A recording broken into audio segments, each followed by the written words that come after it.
आता होत आले यापुढे ते ना कधी होणे.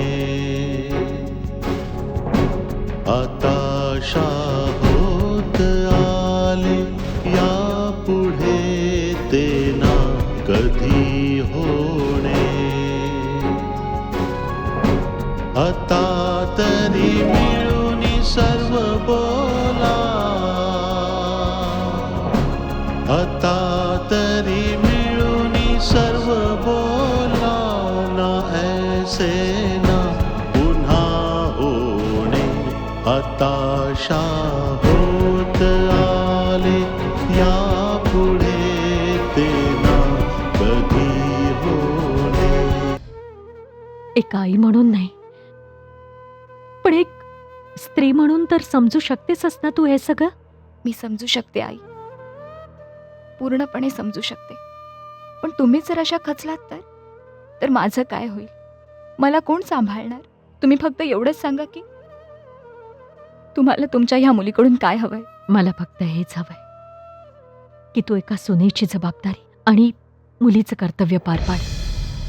म्हणजे म्हणजे म्हणजे तू एक सून आणि एका मुलीचं कर्तव्य पार पाड या घरात. मला ठाऊक आहे की हे सगळं इतकं सोपं नाही, पण तू सुशिक्षित आहेस, समजूतदार आहेस. तू ही जबाबदारी चांगल्या प्रकारे पार पाडशील. आई, या घरात आल्यापासून मी तुम्हाला कधीच सासूच्या रूपात नाही तर आईच्याच रूपात पाहिलंय. तुम्हीच सांगा की मी असं काय करू ज्यामुळे या घरातली सगळी माणसं आनंदात राहतील, सगळी माणसं सुखात राहतील. भारती, माझा तुझ्यावर पूर्ण विश्वास आहे. मला ठाऊक आहे तू जे काही करशील ते विचार करूनच करशील. पण काय करू, शेवटी आईचं मन आहे ना, म्हणून भीती वाटतेय का. इथे 4 प्रकारची माणसं आहेत, प्रत्येकाचे विचार वेगळे आहेत. मला फक्त हेच वाटतंय की कुणी तुला काहीही म्हणो, कितीही अपमान करू तुझा, फक्त तू मनावर नको घेऊसा बाळा. फक्त एका कानाने ऐक आणि दुसऱ्याने सोडून दे. मला ठाऊक आहे हे सोपं नाही आहे, पण तुला हे करावं लागेल. एका मुलीला, एका आईसाठी करावं लागेल. सांग बाळा, माझी ही छोटीशी गोष्ट ऐकशील ना? नक्की. मी मनापासून प्रयत्न करेन. प्रयत्न नाही, तुला हे करावंच लागेल. हे घर वाचवण्यासाठी तुला हे विष प्यावंच लागेल. मी तुझ्या पाया पडते बाळा. असं काय करताय आई?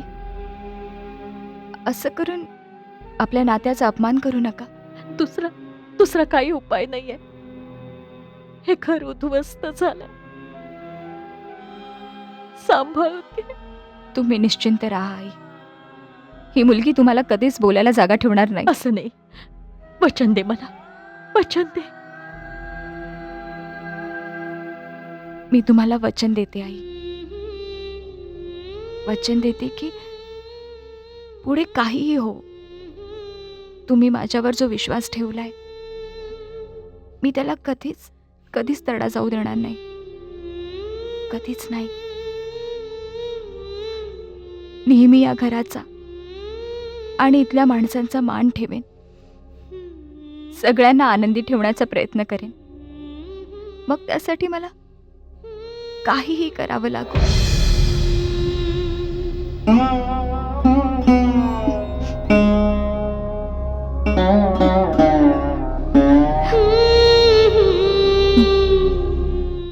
बाबा, जेव्हापासून हे मला सोडून गेलेत तेव्हापासून मला सगळी परकी समजायला लागलेत. कोणालाच काही आपुलकी नाहीये का माझ्याबद्दल? तुझे वडील तर हिस्सा मागण्याच्या गोष्टी करतात. आणि तू आपुलकी मागतेस. नक्की चाललंय काय? बोल. आता काय सांगू बाबा, जणू काही तुम्हाला काही ठाऊकच नाहीये. सगळ्यांना माहितीये की ह्या घरात जे काही चाललंय त्यामागे कोणाचा हात आहे,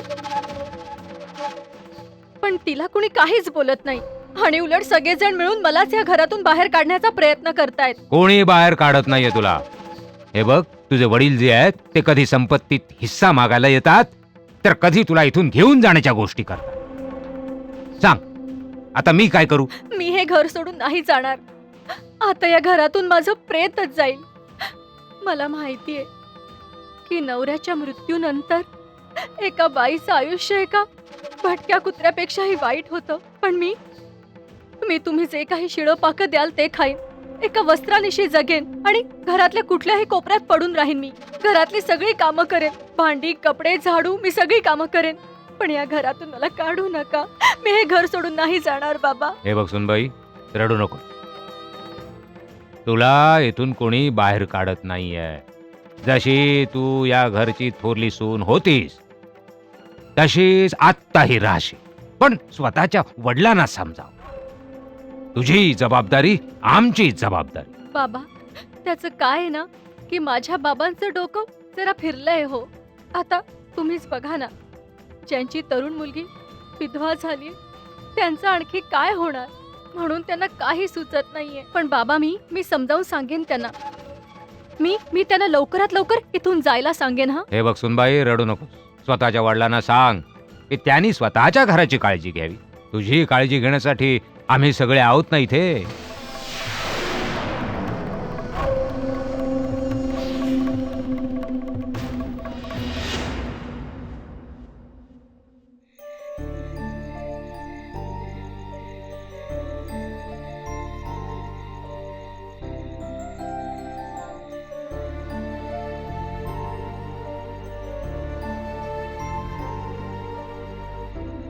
कोणत्या दुःखाबद्दल बोलताय विजय भाऊजी?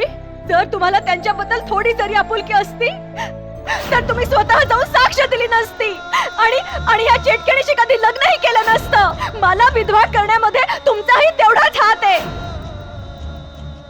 एका बाजूला तू म्हणतोस की तो तुझा मोठा भाऊ आहे आणि दुसऱ्या बाजूला तू त्याच्याच खुन्याला स्वतःची बायको बनवून या घरात आणून ठेवलंस. तुझ्या सारखा मुलगा ज्या घरात असेल त्याला कोणत्या दुसऱ्या शत्रूची गरजच नाही. तुला तर या घराच्या सुख दुःख आणि समस्यांशी काही देणं घेणं नाहीये, काही पडलेलं नाहीये. तुला प्रिय तुझी ती सरपंच. तुझं जग तिथूनच सुरू होतं आणि तिथंच संपतं.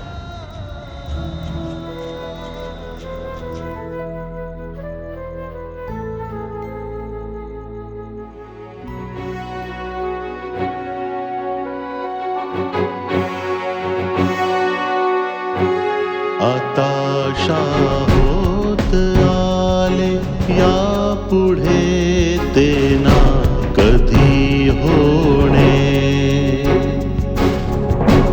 आताशा होत आले या पुढे ते ना कधी होणे. आता तरी मिळून सर्व बोला. आता तरी मिळून सर्व बोला ना ऐसे ना पुन्हा होणे. हताशा होत आले या पुढे ते ना कधी होणे. सुखिया सब संसार है, आए और सोए.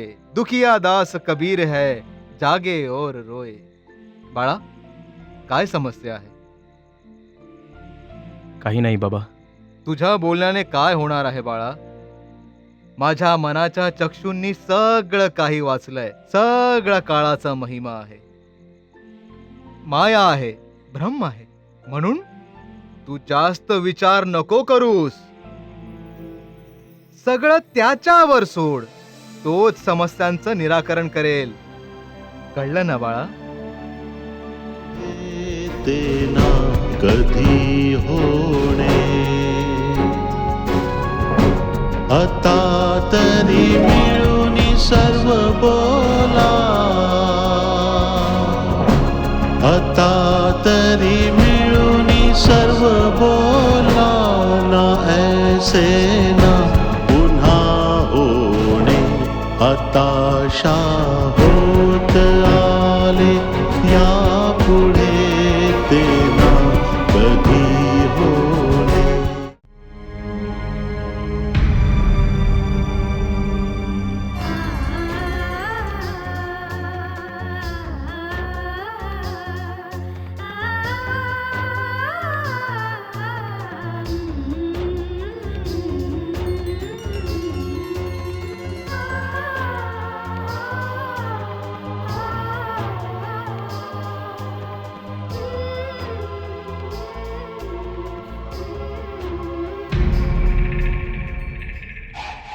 हं.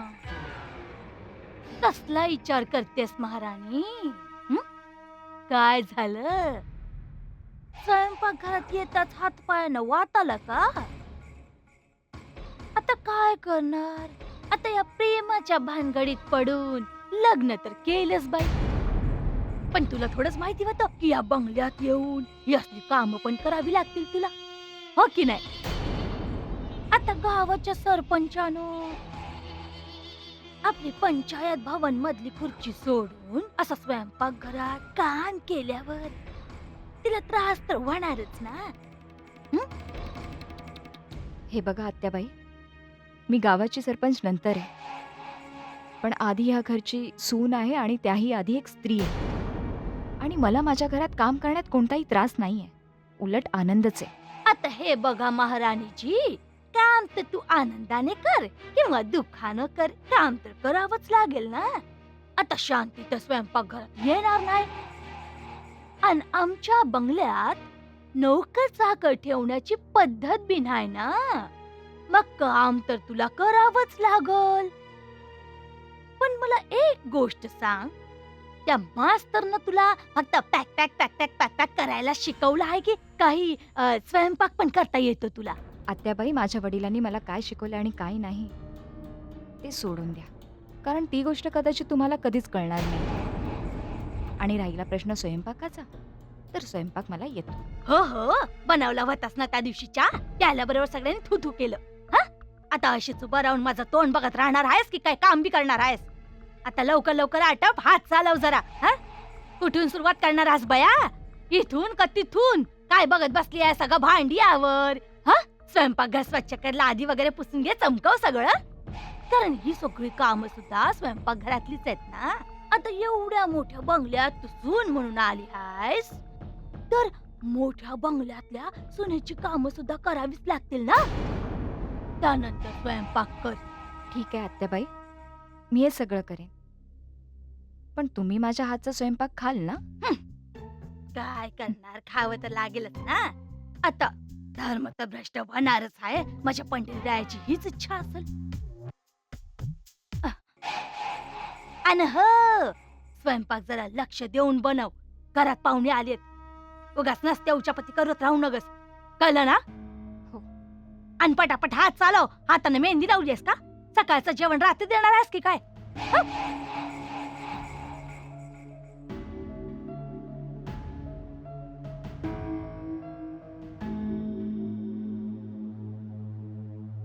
चला भारती मॅडम, नेतागिरी सोडा आणि सुनेच्या कामाला लागा.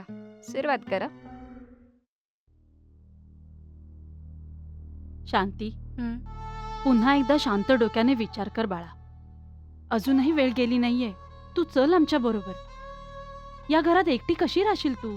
जर माझ्या भाग्यातच एकटे पण लिहिलं असेल तर कोण काय करू शकतं आई? मला माहित आहे की तू माझ्या भल्याचाच विचार करतेस. कोणतेही आई वडील स्वतःच्या मुलांचं वाईट कधीच चिंतणार नाहीत. पण भोग तर स्वतःलाच भोगावे लागतात ना आई. आणि तू पुन्हा पुन्हा तेच तेच बोलून स्वतःला त्रास नको करून घेऊस ग. मी इथून जाणार नाही. मी इथून जाऊच शकत नाही आई. मला इथेच राहावं लागेल. थोडी कामं अजून शिल्लक आहेत माझी. कोणाच ठाऊक कळत न कळत कोणतं असं पाप केलंय ज्यामुळे या जन्मात मुलीला असं विधवेच्या रूपात बघावं लागतंय. अगं हे सगळं बघायच्या आधी मी आंधळी का नाही झाले. तू स्वतःला का दोष देतेस आई? अगं मी सांगितलं ना, हे सगळे नशिबाचे भोग आहेत. आणि बाबा माझ्यासमोर काही बोलत नाहीत, पण म्हणून मला त्यांचं दुःख कळत नाही का? मला माहितीये की ते माझी किती काळजी करतात ते, पण तू त्यांना समजाव ग आई. तेच म्हणतात ना की मी त्यांची मुलगी नाही मुलगा आहे. मग तू त्यांना सांग की मी त्यांचा मुलगाच आहे. तू हे असं का बोलतेस बाळा? माझ्या मनात चलतं हे. वाटतं जणू जणू माझ्या चुकांचे भोग तू भोगतेस. बाळा, तू जे कमावलंयस मी ते परत नाही करू शकत, पण तुला कधीही आपल्या आई वडिलांची गरज भासली तर अगदी मध्यरात्रीही फोन कर. आम्ही कायम तुझ्या पाठीशी आहोत. मी ह्या घरामध्ये आता फक्त ह्यासाठीच आहे कारण माझा इथला थोडा हिशोब बाकी आहे जो पूर्ण करायचा आहे. ज्योती, तूही इथे किती दिवस राहणार आहेस? शेवटी हे बहिणीचं सासर आहे तुझ्या. तूही तुझं सामान बांधायला घे. काळ बदललाय आता. लोक वाटेल ते बोलतात. आई, लोकांचं कामच आहे बडबड करणं, पण फक्त लोकांच्या बोलण्यावरून मी माझ्या ताईला ह्या अशा प्रसंगात एकटी कशी सोडेन? जसं जसं इथे सगळं काही नॉर्मल व्हायला लागेल आणि ताई थोडी सावरायला लागेल, मी घरी येईन. तुझं सुद्धा बरोबरच आहे. हेच बरोबर आहे आई. मला ठाऊक आहे, हेच बरोबर आहे.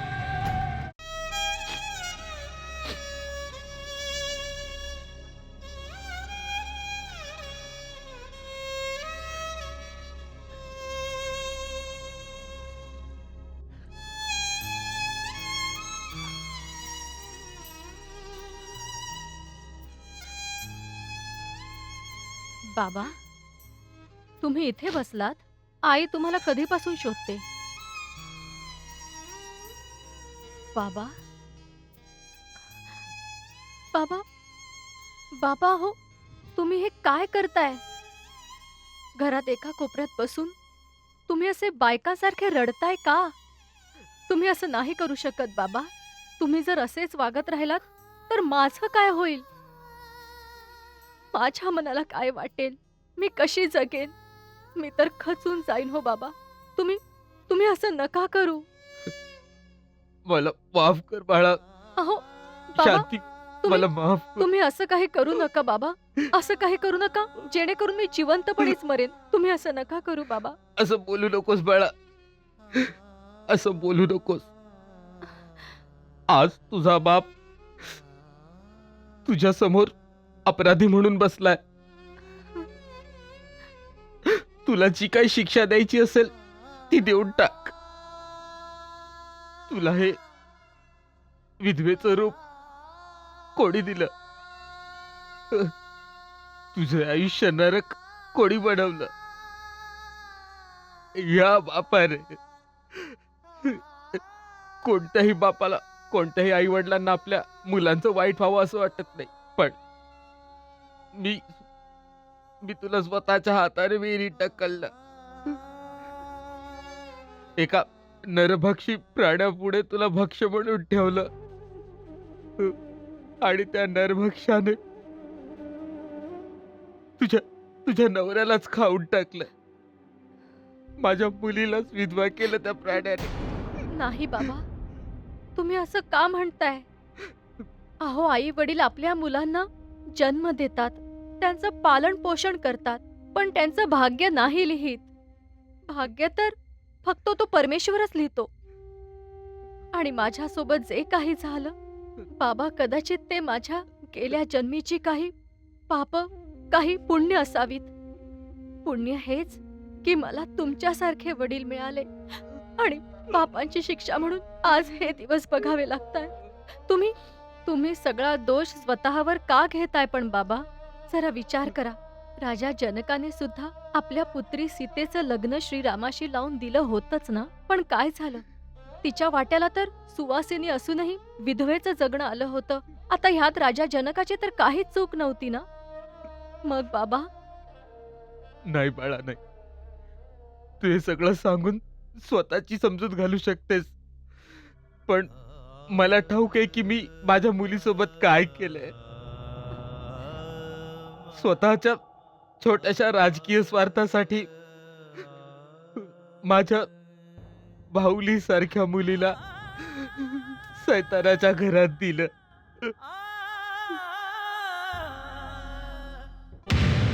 आता होत आले या पुढे ते ना कधी होणे.